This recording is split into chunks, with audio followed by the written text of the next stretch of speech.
आप कह सकते हैं 2003, 4, 5 तक जो लोग पैदा हुए उनको दो हिस्सों में बांटकर 1996 तक वालों को मिलेनियल्स में गिना जाता है और उसके बाद वालों को जेन ज़ी में। तो अब ये लोग वर्कफोर्स में आ रहे हैं और वर्कफोर्स का करीब करीब 50% बहुत जल्द मिलेनियल्स और जेन ज़ी का होगा, हो चला है लगभग। तो ये किस तरीके से अपनी ज़िंदगी और अपने काम को जोड़कर देखते हैं, इस पर ये एक बड़ा विस्तृत सर्वे किया गया है। इसके कुछ पॉइंट्स, हाइलाइट्स हमने उठाए हैं और उसी पर हम चर्चा करेंगे। ये समझने की कोशिश करेंगे कि ये लोग वर्क प्लेस को कैसे रीडिफाइन कर रहे हैं, काम को देखने का जो नज़रिया होता है उसको कैसे रीडिफाइन कर रहे हैं, इससे कंपनियों में किस तरह के बदलाव आ सकते हैं। जाहिर है ये तमाम जो रिसर्च हो रहे हैं ये कंपनियों के लिए हो रहे हैं और कंपनियां अडॉप्ट करेंगी इसके हिसाब से। तो कैसे बदलाव होंगे, जो लोग नई नौकरियां पाना चाहते हैं उनके लिए क्या है इसमें, ये तमाम पहलू हम समझने की कोशिश करेंगे। पहले कुछ हाईलाइट्स आपको दिखाते हैं। पहला सवाल यह है कि जॉब चुनने के सबसे बड़े कारण क्या रहे। ये सवाल मिलेनियल्स और जेन ज़ी दोनों का मिला जुला जवाब इसमें है। वर्क लाइफ बैलेंस सबसे बड़ा कारण रहा कि कौन सा जॉब वो चुने, कौन सी नौकरी में वो जाएं। दूसरा, अच्छा वर्क कल्चर, यानी जब आप वहां रहते हैं तब किस तरीके का माहौल वहां पर रहता है। और तीसरा, तरक्की का मौका, जो कि ट्रेडिशनली माना जाता है कि सबसे स्ट्रॉन्ग कारण होता है। जॉब छोड़ने के सबसे बड़े कारण क्या रहे प्रैक्टिकली, तो इसमें वर्क फ्रॉम ऑफिस का मौका नहीं था। मतलब कुछ ऐसे काम थे जिसमें ऑफिस जाकर काम नहीं करना था, तो उस चीज़ को मिस किया और इसलिए उसको छोड़ा। आप ध्यान में रखिए कि ये युवा लोग हैं, नए लोग हैं, सीखना चाहते हैं, समझना चाहते हैं, तो इसलिए ये एक बड़ा कारण इनके लिए हो सकता है। तरक्की का मौका नहीं था, ये सपाट सा कारण है, किसी को भी समझ में आ जाएगा। और सैलरी ठीक नहीं थी, ये तीसरा बड़ा कारण है जिसकी वजह से लोगों ने जॉब छोड़े। अब सवाल ये है कि वर्क लाइफ बैलेंस जब इतना बड़ा मुद्दा है उनके लिए, तो इसके लिए वो चाहते क्या है, कैसा उनकी क्या सोच है। तो जो कुछ हाईलाइट पॉइंट है, ज़्यादा पार्ट टाइम जॉब दें। अब जो नई पीढ़ी है वो नहीं चाहती है कि आप उसको इनरोल कर लें, पक्के रोल पे रखें और फिक्स सैलरी हो, नहीं, उनको पार्ट टाइम जॉब चाहिए। आप कॉन्ट्रैक्ट पे उनसे जॉब करा लीजिए, उसको वो प्रेफर करते हैं। शायद उनको आज़ादी ज़्यादा, फ्लेक्सिबिलिटी ज़्यादा पसंद है और वो चाहते हैं कि पार्ट टाइम जो आप दे रहे हैं उसमें फुल टाइम जैसा करियर हो। मतलब सिर्फ पार्ट टाइम होने की वजह से कोई करियर में पीछे ना पड़े। तो ये एक बड़ा प्रश्न है, विचार करने लायक, जिस पर मुझे लगता है कि हमारी दिशा भी इसी तरफ बढ़ रही है। जो नए ट्रेंड्स आ रहे हैं इंडस्ट्री में, ज़्यादा जॉब शेयरिंग ऑप्शन होने चाहिए। मतलब डिपेंडेंसी नहीं होनी चाहिए कि आपके अलावा और कोई उस काम को कर ही नहीं सकता। तो शेयर्ड माहौल में काम हो, यानी एक फ्लेक्सिबिलिटी की डिमांड आप देख रहे हैं यहाँ पर, एक थोड़ा सा फ्रीडम उनको चाहिए। और एक बड़ा सवाल कि वर्क प्लेस में जनरेटिव एआई, यानी एक ऐसा एआई जो जनरल पर्पस काम करे, आपके लिए टेक्स्ट लिख दे, कोई मतलब जो हम आजकल जिसकी बात करते हैं चैट जीपीटी वगैरह, तो उसको अगर वर्क प्लेस में लेके आते हैं तो उस पर इनका क्या रुख है, क्या सोचते हैं कि क्या असर पड़ेगा। कहते हैं कि इससे वर्क लाइफ बैलेंस सुधरेगा। मतलब कुछ काम अगर हम जनरेटिव एआई से करेंगे तो हमारे पास टाइम बचेगा और उस टाइम का हम उपयोग कर सकते हैं अपने वर्क लाइफ बैलेंस को सुधारने के लिए। ज़्यादा क्रिएटिव और स्ट्रेटेजिक वर्क होगा, यानी जो हमारे पास समय बचेगा उस समय को लगाकर हम क्रिएटिविटी डाल सकते हैं अपने काम में, काम को ज़्यादा स्ट्रेटेजिक बना सकते हैं। रीस्किलिंग की ज़रूरत पड़ेगी, ऐसा वो मानते हैं कि जनरेटिव एआई अगर लेके आएंगे तो आपको अपना स्किल नए तरीके से डेवलप करना पड़ेगा ताकि आप कोप अप कर सके, अपना काम भी कर सके और इनका यूज़ भी कर सके। और नौकरियां कम होंगी, ये मानते हैं कि कुछ जो चीज़ नौकरियां हैं, कुछ जो काम हैं जो कि अभी लोग करते हैं वो शायद एआई करने लगेगा। तो ये एक बेसिक सा खाका था। इसके अलावा भी कुछ पॉइंटर्स आपको अपनी स्क्रीन पर देखने को मिलेंगे इस रिसर्च से निकले हुए, और उस पर हम बातचीत भी करेंगे। पहले आपका परिचय करते हैं अपने मेहमानों से। जीनियस कंसल्टेंट के सीएमडी आरपी यादव हमारे साथ हैं, इंटरनेशनल मैनेजमेंट इंस्टीट्यूट से प्रोफेसर स्वाति त्रिपाठी हमारे साथ है और ग्लोबल हंट के एमडी सुनील गोयल हमारे साथ हैं। तो स्वाति, शुरुआत आपसे करते हैं क्योंकि ये रिसर्च है और थ्योरेटिकल बात भी है। जिस तरह के चेंजेस इसमें दिखाई दे रहे हैं, ऐसा लगता है कि थोड़ा ज़्यादा फ्री फ्लेक्सिबल माहौल नए लोगों को, युवाओं को पसंद आ रहा है। क्या बता रहे हैं ये ट्रेंड्स? देखिए, नए जमाना है। यंग बच्चे हैं, हमारी क्लास में भी बैठते हैं, उनको यही चिंता रहती है कि जॉब मिलेगी, सबसे पहले तो कैसी मिलेगी, कितना पैसा मिलेगा। तो ये चिंताएं तो अपने हिसाब से ट्रेडिशनल हैं कि मेरे पास नौकरी हो, अच्छी नौकरी हो, अच्छा पैसा आए और लंबे समय तक मैं काम करना शुरू करूं। ये तो रहता है, पर जैसे जैसे ये रियलाइजेशन बढ़ता है कि कंपनीज अपने हिसाब से लोगों को लेती हैं, लोगों को निकालती हैं। जो ये ट्रेंड हमने देखा अभी आईटी सेक्टर में भी, काफी बड़े पैमाने पे लोगों को निकाला गया, उससे काफी भ्रम टूटता भी है मिलेनियल्स का, और वो डरते नहीं हैं नौकरी छोड़ने से, जैसे हम डरते थे या हमारे माता पिता डरते थे। तो ये डर नहीं और कॉन्फिडेंस है कि हमारे पास जो स्किल है उससे हमें दूसरी नौकरी तो मिलेगी ही। तो ये एक चीज हमें जरूर अपने क्लासरूम्स में भी देखने को मिलती है, और अभी हम जिस तरह से देख रहे हैं लोग नौकरियां लेते हैं और नौकरियां छोड़ते हैं, इसमें भी देखने को मिलती है। तो ये एक डबल एज स्वॉर्ड है, ये अच्छी बात भी है, बुरी बात भी है, और ये हमें देखने को मिलता है। ये तो सबसे बड़ा ट्रेंड हमें देखने में आया है, जैसा कि हम देखते हैं पढ़ाने में अपने क्लासेस में। तो ये सर्वे है, आप इसको प्रैक्टिकल सर्वे कह सकते हैं, और चूंकि डेलॉइट का नाम है तो विश्वसनीय भी है। यादव साहब, ये बताइए कि जिस तरह की डिमांड हमें दिख रही है, अब वर्कफोर्स का बड़ा हिस्सा यही लोग होंगे। सवाल ये है कि हमारी इंडस्ट्री कितनी फ्लेक्सिबल है, कितनी एडाप्टेटिव है इस पर, और कितना अडाप्ट करेगी इसको, मूड माहौल जो कंपनीज का है हमारे देश में, आपको क्या लगता है? तो मनोज जी, अगर हम ठीक से देखें तो करीब 2 बिलियन पॉपुलेशन है इस मिलेनियल का। मिलेनियल का मतलब होता है रफली 1997 से लेके 2017 तक के जो लोग आए हैं। तो वर्कफोर्स पॉपुलेशन का करीब 2 बिलियन पॉपुलेशन है ऑल ओवर द वर्ल्ड, और 30% पॉपुलेशन है ऑफ द वर्किंग पॉपुलेशन। और अगर इंडिया में देखें तो करीब 6 से 7 करोड़ लोग इसमें आते हैं। लेकिन मेरे समझ से अगर हम इसको ठीक से देखें तो इसको हम दो भाग में बांटना चाहेंगे। एक तो जो काफी एम्बिशियस है, हार्ड वर्किंग है, सिंसियर है, और अच्छे इंस्टीट्यूट से आते हैं, विद हाई आईक्यू आते हैं, उसको हम एम्बिशियस बोलेंगे। और सेकंड है जो काफी रेस्टलेस है, एवरेज इंस्टीट्यूट से आते हैं, और बहुत जल्दी प्रोग्रेस करना चाहते हैं, काफी फ्लेक्सी में काम करना चाहते हैं। तो अगर दो भाग को हम ठीक से देखें तो पहला जो है, जो लड़के हैं जो एम्बिशियस है, अच्छे इंस्टीट्यूट चाहते हैं, वेरी हाई आईक्यू है, उनका काम करने का तरीका में they are stable, they will like to work hard, they will like to have a work balance. वो नए चीज को सीखना चाहते हैं, रीस्किल अपने आप को करना चाहते हैं, काम को बहुत अच्छे ढंग से करना चाहते हैं, टेक्नोलॉजी को अडॉप्ट करना चाहते हैं। तो ये तो एक भाग हुआ।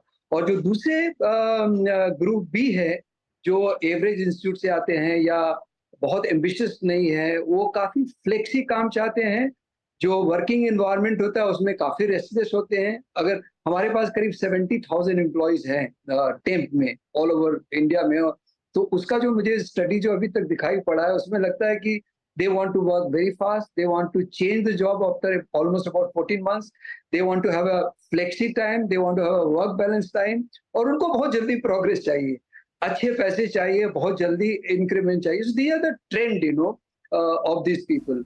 तो इसमें हाउ द ऑर्गेनाइजेशन मैनेज, वो दो भाग में अगर बढ़ता है। अगर हमें जो लीडरशिप पोजीशन में लोगों को लेना है, उनको देखना है कि वो लीडरशिप पोजीशन में जाए over a period of time, तो ग्रुप ए लोग को हमें रिक्रूट करना होगा। और जो मंडन वर्क होते हैं वेरियस ऑर्गेनाइजेशन में, जैसे आपको बैकरूम वर्क का काम होता है, एडमिनिस्ट्रेशन काम होता है, कुछ एचआर में बैकरूम का काम होता है, फिर कुछ फैक्ट्री में बैकरूम का काम होता है।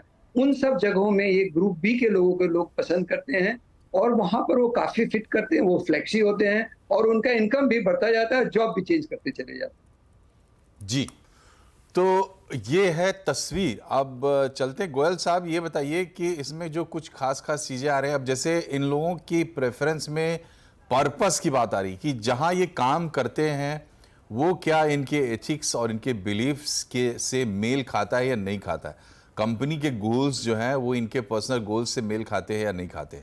सस्टेनेबिलिटी पे इनका अच्छा खासा जोर है, काम में भी ये ऐसा चाहते हैं कि एनवायरनमेंट का ख्याल रखा जाए, और अपनी पर्सनल लाइफ में भी जो प्रेफरेंसेस इन लोगों ने बताए हैं कि हम कुछ एक्स्ट्रा पैसा दे सकते हैं अगर कोई सस्टेनेबल प्रोडक्ट मिलता है। इको फ्रेंडली प्रोडक्ट मिलता है। तो ये तमाम जो इनकी जो सोच है या जिस तरह की इनकी दिशा, ये कितना प्रैक्टिकल है जो मौजूदा हमारे यहाँ माहौल है या जो हमारे जो काम करने का अभी तक तरीका रहा है उसमें? देखिए, इसको मैं दो पार्टों में डिवाइड करूंगा। एक तो इंस्पिरेशंस ऑफ द इंडिविजुअल्स, जो कि मिलेनियल्स एंड जेन जी हैं, उनके इंडिविजुअल एस्पिरेशंस हैं। और दूसरी है कि द जिस तरह से कंपनी चलना चाहती है, अपनी कंपनी के इंस्पिरेशंस हैं, कंपनीज के फोकस हैं कि कैसे करना चाहते हैं। अगर दोनों को अगर आप देखेंगे तो कहीं ना कहीं दोनों चीजें अपने आप को चेंज कर रही है नए एनवायरनमेंट के हिसाब से। वर्कफोर्स तो नया है ही, जो एक मैच्योर्ड और ट्रेडिशनल डीप पॉकेट कंपनीज थी वो भी अपने आप को चेंज कर रही है with the demand of the people, with the need of the people. अब एक तरफ देखिए, अगर हमारे यहाँ 1.5 लाख स्टार्टअप्स हैं, ग्लोबली देखेगा नए स्टार्टअप्स आए हैं, तो स्टार्टअप्स को जो इनिशिएटर्स हैं, जो फाउंडर्स हैं, को फाउंडर्स हैं, वो सारे के सारे या तो जनरेशन जी के हैं या मिलेनियल्स हैं। इसमें जितने भी हैं अगर आप देखें तो सारे के सारे जितने भी स्टार्टअप्स आए, और बहुत सारे उसके अंदर यूनिकॉर्न्स बने हैं। उसी तरह अगर आप देखें तो वर्क लाइफ बैलेंस की बातें पिछले 5, 7, 8, 10 साल से होनी शुरू हुई है, जब से ये जनरेशन इस वर्कफोर्स में आई है। और मुझे याद है कि पहले एक इंटरव्यू में क्वेश्चन पूछा जाता था कि आपका 5 इयर्स क्या प्लान है, 7 इयर्स के बाद क्या प्लान है, या 10 साल में क्या प्लान है। शायद मुझे लगता नहीं कि वो इंटरव्यूज में क्वेश्चन आते हैं, क्योंकि अब क्वेश्चन ये हो गया है कि आपका नेक्स्ट 12 मंथ्स का क्या प्लान या 24 मंथ्स का क्या प्लान। तो कंपनी के पर्सपेक्टिव से देखें और इंडिविजुअल के पर्सपेक्टिव से देखें, तो ये विन विन सिचुएशन जब तक दोनों के लिए रहती है तभी तक एसोसिएशन रहता है। और इसमें कुछ गलत और सही नहीं है, क्योंकि मुझे लगता है कि अगर कंपनी भी किसी रिसोर्स से बेनिफिट हो रही है तो उसके लिए चाहे वर्क फ्लेक्सिबिलिटी हो या कॉम्पनसेशन हो या बेनिफिट्स हो या उसके मन लाइक काम हो या जो भी हो, जॉब रोटेशन, सब कंपनीज देती हैं। इसमें आप देखेंगे कि यंग कंपनीज बहुत ज्यादा ग्रो कर जाती हैं, प्रॉफिटेबिलिटी हो जाती है, नए कॉन्सेप्ट्स आते हैं। एट द सेम टाइम जो दूसरी ट्रेडिशनल कंपनीज थी वो भी ट्रांसफॉर्म कर रही है अपने आप को towards the technology, traditional methods, new methods की तरफ, और कोशिश कर रही है। क्योंकि बहुत बड़े बिजनेस हाउसेस थे इंडिया में जो कि जिनका ऑल 6 डेज वर्किंग था, या बहुत सारे थे working hours, long working hours थे। तो उन लोगों ने not because of compliance but because resource की वजह से अपने आप को मॉडिफाई किया, और उन्होंने कहीं ना कहीं फ्लेक्सिबिलिटी लेके आए हैं वर्किंग आवर्स में, वर्किंग डेज में, वर्क रोटेशंस में, इंटरनल जॉब रोटेशंस में। तो ये सारी चीजें हो रही है। अब इसका स्केल क्या, जिस पेस से वर्कफोर्स आ रहा है मार्केट के अंदर में, क्या उस पेस से कंपनीज अपने आप को ट्रांसफॉर्म कर रही है? अगर आप मेरे से ये सवाल अगर 1 साल पहले पूछते, 1.5 साल पहले 2022 में, तो कंपनीज रिसोर्सेज के लिए कुछ भी करने को तैयार है, क्योंकि रिसोर्स के पास इतनी अपॉर्चुनिटीज थी। तो ये गिव एंड टेक सिचुएशन होता है। आज के डेट में एम्प्लॉयर मार्केट है, यानी जॉब्स अपॉर्चुनिटीज कंपैरेटिवली थोड़ी कम है मार्केट में, तो शायद उसके कंडीशंस को, एम्प्लॉयर के कंडीशंस को जो जॉब सीकर्स है, जो मार्केट में रिसोर्स है, चाहे वो जेन जी है या मिलेनियल है, कोई भी उसको एक्सेप्ट करता है। जब मार्केट अप होती है, जहाँ पे मल्टीपल जॉब्स होते हैं, मल्टीपल ऑफर्स होते हैं, लोग अपने आप को अपग्रेड करके आ जाते हैं मार्केट में, तो वो फिर कहीं एक एम्प्लॉय मार्केट होता है कि जहाँ पे कि वो नेगोशिएट कर पाते हैं अपने टर्म्स एंड कंडीशन। वो सिलेक्ट कर पाते हैं कि मुझे इस कंपनी ए में जाना है, बी में नहीं जाना है, क्योंकि 5 पैरामीटर पे वो खड़े उतर रहे हैं, आप नहीं उतर रहे। तो फोर्सफुली जो कंपनी खड़ी नहीं उतरती है उन 5 पैरामीटर्स पे, उनको भी अपने आप को market competitive employ value propositions में अपने आप को लाना पड़ता है। तो मुझे ये लगता है कि इसके अंदर में 2 सबसे बड़े एडवांटेज हैं कि इस 2 जनरेशन को जो एक कंटेंट एक्सपोजर मिला है, जो आज वर्क एनवायरनमेंट मिला है, जितनी बड़ी मार्केट साइज मिली है, ग्लोबल मार्केट प्लेटफॉर्म मिला है, कंज्यूमरिज्म मिला है मार्केट के अंदर में। आज से 20 या 25 साल पहले ये मार्केट नहीं था, हमारे देश में भी नहीं था, वर्ल्ड वाइड भी बहुत कम था। हमें याद है कि जो टेक्नोलॉजी आती थी बाहर के देशों में इंट्रोड्यूस होती थी, हमारे यहाँ शायद 5 साल बाद आती थी, 10 साल बाद आती थी। आज की डेट में पूरा वर्ल्ड रियल टाइम पे ऑपरेट करता है, चाहे अमेरिका में कुछ हो रहा है, यूके में कुछ हो रहा है, किसी भी डेवलप कंट्रीज में हो रहा है, वो सेम टाइम पे हमारी कंट्रीज में हो रहा है। और हमारे यहाँ तो रादर बहुत सारी ऐसी चीजें इनोवेट हो रही हैं जो बाहर के देशों में नहीं हो रही है। तो अल्टीमेटली देखा जाए तो ये सारे इनोवेशंस में भी इस 2 जनरेशन का मैक्सिमम कंट्रीब्यूशन है, क्योंकि ये अप फॉरवर्ड सोचता है।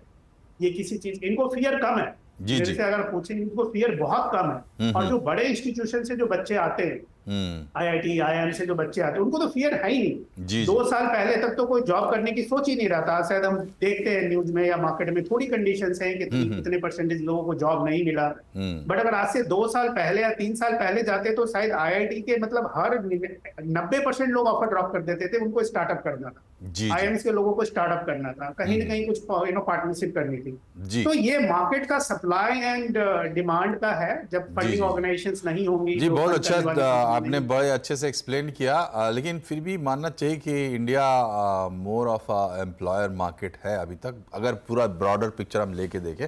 हालांकि इसके कई डायनेमिक्स है, लेकिन हम समझने की कोशिश कर रहे हैं कि फिलहाल पूरा लैंडस्केप क्या है वर्कफोर्स के लिहाज से, खास करके बड़ा चंक है, जैसा कि यादव साहब ने समझाया। एक छोटे से ब्रेक के लिए हम यहाँ रुक रहे हैं। ब्रेक के बाद हम समझने की कोशिश करेंगे कि ये जो हम देख रहे हैं कि इनके अंदर डर नहीं है या ये जो डिमांड्स कर रहे हैं, तो ये कॉन्फिडेंस इसके भीतर आता कहाँ से, कैसे है, ताकि ज़्यादा से ज़्यादा लोग उस तक पहुँच पाएँ। और दूसरी बात कि ये जो डिमांड्स कर रहे हैं उनमें कुछ नई चीज़ें भी हैं क्या, और उनका क्या असर होगा, इस पर भी हम बात करेंगे छोटे से ब्रेक के बाद।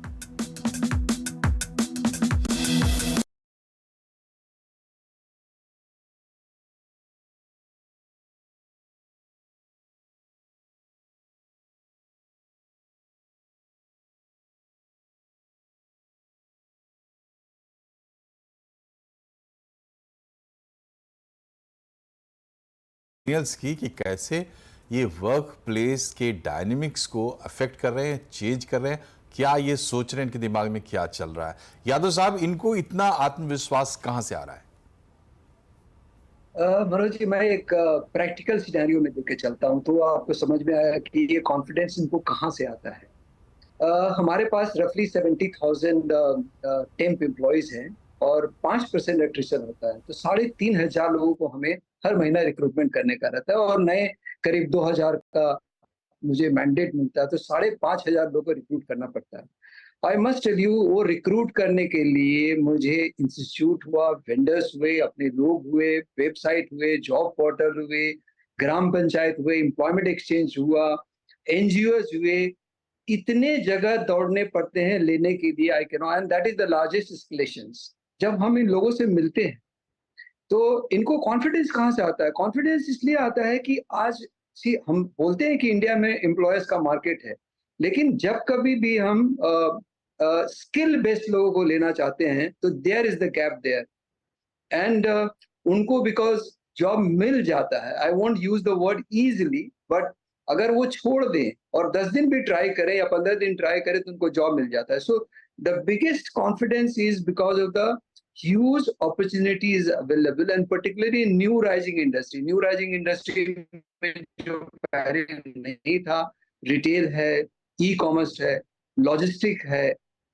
आपको ई-व्हीकल्स है, इलेक्ट्रिकल व्हीकल्स है, इलेक्ट्रिकल ओरिएंटेड है, डिफेंस हो गए। तो ये जो नए जो जमाने के बिजनेस आए हैं, इतने सारे अपॉर्चुनिटी खड़ा करके रखे हैं दैट 0 से लेके 3 इयर्स एक्सपीरियंस और 0 से लेके 5 इयर्स एक्सपीरियंस तक के लोगों को काफी अपॉर्चुनिटीज अवेलेबल है, and that is where the confidence. But वो जो कॉन्फिडेंस में what they look for transparency, they look for growth.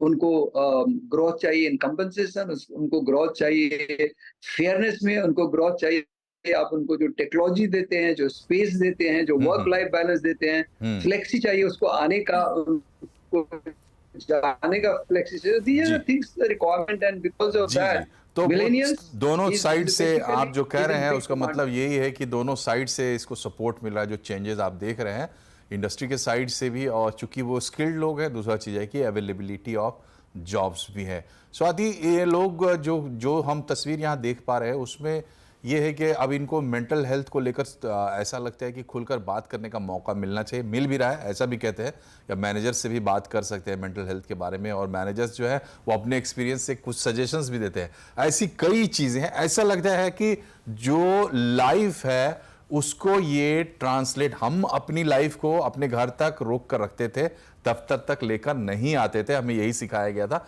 लेकिन ये चाहते हैं कि पूरी इनकी जो लाइफ है वो साथ में चले इनके, चाहे वो काम कर रहे हो चाहे घर में बैठे हो। ये बात कितनी सही है? कितनी सही है मनोज सर, ये तो समय बताएगा, क्योंकि अभी ये ट्रेंड शुरू हुआ है, अभी 5 साल हुए हैं लगभग। कोविड के बाद से मान लीजिए काम करने का तरीका बिल्कुल पलट गया, बदल गया। कंपनीज को बहुत जल्दी अडाप्ट करना पड़ा कि काम कैसे होता है, जिन्होंने नहीं किया वो खत्म हो गए ऑलमोस्ट। और ये बात पकड़ ली, स्टूडेंट्स ने पकड़ ली, जो लोग जा रहे हैं जॉब मार्केट में उन्होंने पकड़ ली। तो काम करने का तरीका इतना तेज बदला और इतना जल्दी बदला कि काफी कुछ, the ball is now in their court and they decide and they choose how to work the court. Having said that, ये भी देखने की बात है कि जब हम पढ़ाई करके निकलते थे और हम जॉब ढूंढने निकलते थे तो बहुत ही ट्रेडिशनल सेटअप में निकलते थे। बैचलर्स किया, मास्टर्स किया, एक तरह का रेज्यूमे हमारा दिखता था और उससे फिर हमें जॉब मिली नहीं मिली। इनका आप सीवी उठा के देखेंगे, they craft their resume with great focus, they know what they want, और उसके हिसाब से ही वो एक के बाद दूसरी, तीसरी, चौथी इंटर्नशिप करके उसको इकट्ठा करते हैं। काफी इनका भारी भरकम सीवी होता है, जी, इससे जी। पहले कि वो एक परमानेंट जॉब के लिए जाएं, उसके पहले ही। So they very intelligently look for what they want, और वो क्लैरिटी उनको उनके क्लासरूम्स में हम देने की कोशिश करते हैं। पर बियॉन्ड दैट, इंटरनेट है, सोशल मीडिया है, इतनी इंफॉर्मेशन अवेलेबल है, इनको पता है कि अगर इनका ये स्किल सेट है तो इसके हिसाब से इन्हें ये 10 जॉब्स जी, जी। मिलेंगी। जी। तो उतना पर्टिकुलर होने के बजाय, जैसे हम होते थे या हमारे फोकस होता था, उतना पर्टिकुलर होने के बजाय जानते हैं कि अगर हम जीरो से बिल्ड करें तो 5 साल में ही हम कहीं का कहीं पहुंच जाएंगे। जी। इसीलिए मेंटल हेल्थ है, मैनेजर्स जो ईज इनको दे रहे हैं काम करने में, और मैनेजर्स भी धीरे धीरे मिलेनियल से जेन जी की कैटेगरी में आ रहे हैं, नए नए से नए मैनेजर्स होते जा रहे हैं। जी, जी। तो इसीलिए हमें ये शिफ्ट देखने को मिल रहा है। और ये बहुत अच्छी बात है, ये बहुत हार्टनिंग है देखना कि आपकी अगली पीढ़ी जो है वो ज़्यादा स्मार्ट है और बहुत अच्छे तरीके से अपने आप को नेविगेट कर रही है। बहुत कम समय बचा है। सुनील जी, आपसे आखिरी सवाल मेरा, इसमें देखिए आपने ही कहा कि ये लोग डरते नहीं है, तो ये इसमें रिफ्लेक्ट भी हो रहा है। कह रहे हैं कि भाई पार्ट टाइम जॉब्स दो, और पार्ट टाइम जॉब्स में ऐसी अपॉर्चुनिटीज़ दो कि कोई मलाल ना रहे। पहले हम ये सोचते थे भाई कहीं परमानेंट नौकरी मिल जाए, बड़ी कंपनी में मिल जाए, स्थायी हो जाए। तो और पीछे हमने देखा कि जो लेबर लॉज हमने रिफॉर्म किए थे उसमें भी काफ़ी प्रोविजंस किए गए हैं कि इस तरीके का माहौल बने। सुनील जी, क्या हम इस तरफ बढ़ रहे हैं जब परमानेंट नौकरी की जगह हम इस तरीके का काम ज़्यादा देखेंगे? देखिए, पहले जॉब्स होती थी, जॉब्स फॉर लाइवलीहुड, मतलब इतना टारगेटेड कंसंट्रेशन इसलिए होता था कि जॉब से जॉब का मतलब हमारी लाइवलीहुड चलती रहेगी। आज के डेट में होता है job for the liking, job for the interest, and job for the okay, I mean part of the life, it's not the job is everything. तो वो जो एक डिफरेंस आया है कि जॉब हर चीज नहीं है जिंदगी के लिए, जिंदगी का एक अपना पार्ट है, जॉब एक पार्ट है। आपको 8 घंटे करने हैं, 24 घंटे में से 1/3 ही उसका वैल्यू होनी चाहिए, उससे ज्यादा नहीं होनी चाहिए। पहले और आज के डेट में अगर हम कंपेयर करें, पहले शायद 24 घंटे, मतलब घर वाले परेशान हो जाते थे अगर किसी की जॉब में कुछ आगे पीछे हो गया, जॉब नहीं मिली तो कैसी मिली, कहाँ मिलेगी, आगे की इसका क्या फोकस रहेगा, आगे का फ्यूचर क्या है। आज के डेट में नहीं है, job is part of the life. तो आज के डेट में जॉब जो है वो लाइवलीहुड के लिए लोग नहीं करते हैं, जॉब फॉर द इंटरेस्ट में। ये इंटरेस्ट है, ऑब्वियसली चीजें, काम करेंगे तो कुछ ना कुछ पैसा कमाएंगे, ये नहीं करेंगे तो कुछ और करेंगे। तो इसीलिए आज के डेट में फॉर्मल इनफॉर्मल जॉब जितने हो गए हैं, या इंडिपेंडेंट जो लोग अपने पैशन को फॉलो करते हैं, उसमें भी बहुत पैसा कमा रहे हैं। तो ये आज की डेट का जो एक जनरेशन है वो उस पर फोकस्ड है। तो मुझे लगता है कि चाहे वो IT हो, सॉफ्टवेयर हो, बैंकिंग हो, हेल्थ केयर हो, इंजीनियरिंग हो, कोई भी सेक्टर है, वहाँ एक जो पैशनेट, जो न्यू जनरेशन का जो रिसोर्स होता है, जेनजी हो या मिलेनियल हो, जो भी हो, वो शायद ज्यादा एक्सेल करता है अगर आज के डेट में देखें। इसलिए यंग CEOs आप देखते हैं, यंग को फाउंडर्स देखते हैं, because they enjoy the job as a part of the job, they are not working for livelihood. वो शायद फेस, जैसे इन्होंने उसको कवर अप किया कि मेरी जॉब नहीं है तो मेरी जिंदगी कैसे चलेगी, मेरा लाइवलीहुड कैसे चलेगा, उसको उन्हें उस कंडीशन को जैसे ही हटाया है। अगर आप उस कंडीशन को हटा दें तो आपको हर चीज आसान लगेगी। ठीक है, मुझे पार्ट टाइम मिल जाए, मेरे को ट्रैवल करने का मन है तो मैं ट्रैवल करूँ, मुझे कुछ खेलने का मन है तो वो करूँ, मुझे वो बड़ा चेंज आप बता रहे हैं सुनील जी। जो आप बात कर रहे हैं बहुत ही, मुझे लगता है कि इस चर्चा की सबसे इंपॉर्टेंट बात यही है कि अब सोच में सबसे बड़ा बदलाव ये आया है कि job is a part of life, job alone itself is not the life. पहले ये सोच ज़्यादा प्रिवेल करती थी, तो समय के साथ, तरक्की के साथ, जो हम विकास कर रहे हैं उसके साथ ये कुछ छूट हमें मिल रही है। फिलहाल ये बदलाव देखने को मिल रहा है। ये चर्चा हमने इसलिए रखी ताकि ज़्यादा से ज़्यादा लोगों तक ये बात पहुँचे और इसमें अपने अपने लिए जो टेक अवेज है वो लोग निकाल पाएंगे। आप तीनों का बहुत बहुत शुक्रिया हमसे जुड़ने के लिए। कार्यक्रम में फिलहाल इतना ही। नमस्कार।